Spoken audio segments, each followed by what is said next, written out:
மக்களே வணக்கம். மோனா நாட்டுக்கோழி பண்ணையில் நம்ம இப்போ ஒரு அசோலா பெட்டு ரெடி பண்ணியாச்சு. அசோலா வீட்டில் தயார் நிலையில் இருக்குது. இங்கே பெட்டு வச்சு இங்கே பாதி நிழலில் ரெடி பண்ணலாம் அப்படிங்கிற மாதிரி நம்ம தயார் பண்ணியிருக்கோம்.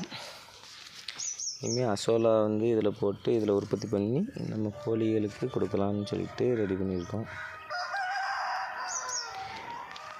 அசோலா வளர்ப்பு கோழிகளுக்கு ஒரு சிறந்த முறையில் உள்ள ஒரு பசுந்தீவனம். அது புரதச்சத்துக்கள் கொஞ்சம் நல்ல கோழிகளுக்கு கிடைக்குங்கிறதுனால நம்ம அசோலா ரெடி பண்ணியிருக்கோம். இது எப்படி நான் டெய்லி ஒவ்வொரு நாளைக்கு எப்படி டெவலப் ஆகுது அப்படிங்கிறத உங்களுக்கு நான் அப்டேட் பண்ணுறேன். நீங்களும் இந்த மாதிரியான முறையில் அசோலா உற்பத்தி செய்து கோழி வளர்ப்பில் நல்ல ஒரு லாபம் எடுக்க முடியும். உங்களை வாழ்த்துகிறேன். நன்றி.